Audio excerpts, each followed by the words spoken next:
I started my career in the technology space. I was in technology for almost 20 years. I was in Singapore, I was in Silicon Valley, I was with Intel, Yahoo, places like that. And I was always a foodie. Um, no clue how to start a restaurant, but I always wanted to start a restaurant. So I'm kind of like one of you guys here who wants to start a restaurant, right?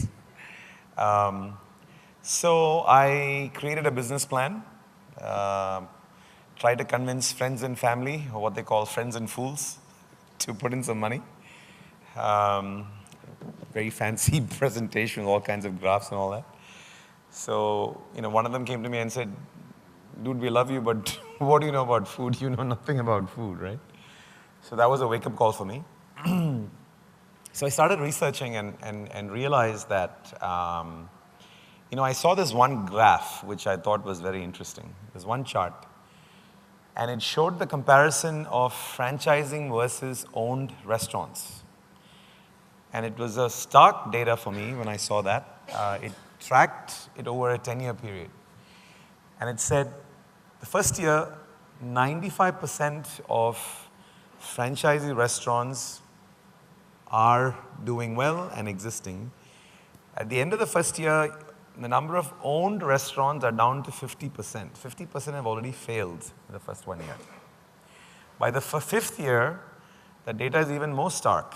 Around 85% of the franchise restaurants are healthy and hanging out, and the owned restaurants are now dropped around 25% or 30%. And in the 10th year, you have maybe 75% of the franchisees still there, and the owned restaurants are down to 15%. So that was the difference that I saw in this data. So I said, wow, I'm probably going to be in that 85% that died in the first year if I get into owning a restaurant without knowing what I'm doing, because at the end of the day, it's a real business. So I decided to go with an existing franchise business, understand the franchise business. And this is in 2007, 2008. Subway was just coming into India. And I started with Subway in Bangalore. We extended across Karnataka, Kerala, and we operate one of the highest selling subway in the Asia Pacific region, which is the Bangalore Airport subway, our Bangalore Airport subway. We got an award for it last year, so it's a 24/7 outlet. So we did that for 5 years, learned a lot, and then decided that, hey, now is the time probably to start our own business. And we realized that there was a gap in the Mexican space. There are not enough restaurants in the Mexican space. We started a brand called Habanero, and then decided to franchise that. So now we operate across Bangalore, Hyderabad, Chennai. We just launched in Goa last week as well. And that's a sit-down, casual dining restaurant with liquor. Then we launched another brand called Burrito Boys, which is a casual, small QSR kind of brand, also in the Mexican space. So I've both been a franchisee and a franchisor, and took a lot of learnings from the Subway experience, and I've implemented that in my franchise business as well. So as a restaurant owner, why do you franchise, right? Fundamental question. Why can't I do this myself? Obviously, capital is a big problem. If you have unlimited sums of money, you can you can open outlets all over the place. But then you know how difficult that is, right? Raising money, doing it, and having employees run your business in other places. So there, the biggest advantage of franchising is that you're expanding your brand, you're scaling up your brand without putting in your own money.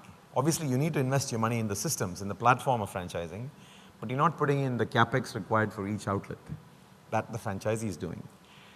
Secondly, and to me that's the most important thing, that the franchisee has put in the money to open your brand somewhere else.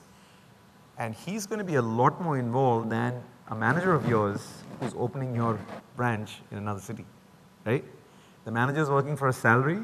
The franchisee is actually put in his money. He's very, very engaged. He's going to be as engaged as you are in running the business. So these are the two biggest advantages of opening a franchise by yourself. Now, having said that, there are tons of downsides as well to franchising, right? Franchise laws in India are quite weak. So somebody can open your franchise, understand the business, run away and open a competitor business to you. And I know a lot of brands where that's happened. So, there's a lot of risks involved in that as well. You need to understand how to mitigate those risks. There are various ways to do it. And you've got to make sure that those risks are covered as you scale up your brand and franchise. As a prospective franchisee, somebody who does not have a restaurant, want to get in the restaurant business, franchising is a great way to understand the business. Because restaurant business is just like any other business. It's a proper business. There are, positioning, there's marketing, there's management, there's IT, there's all kinds of stuff. It's not just somebody sitting at home saying, hey, I make the best biryani, so I'm going to go and open a restaurant. They usually end up closing at the end of the first year. And the business is rife with people like that who say, I love food, I cook a great dish at home, so I'm going to go and open a restaurant. Huge mistake. Because there's a science to it, just like anything else.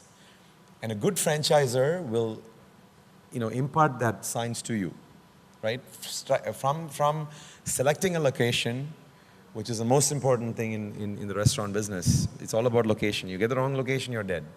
The right location, you have a fighting chance, right? So the franchisor will help you choose a location, provide you the design that he's thought through. It's a really thought through design, that standard design that he's put in place across maybe 50, 60 units so that people can immediately recognize the brand. What you're paying for is knowledge. What you're paying for is a brand that's already existing, a system that's already existing. So it could be IT support, it could be the food. It's a consistent food. You don't want, when you're starting up, one of the biggest advantages of franchising is you don't have to worry about the food. Somebody's taking care of that for you. So when I started Subway, I don't know how to cook.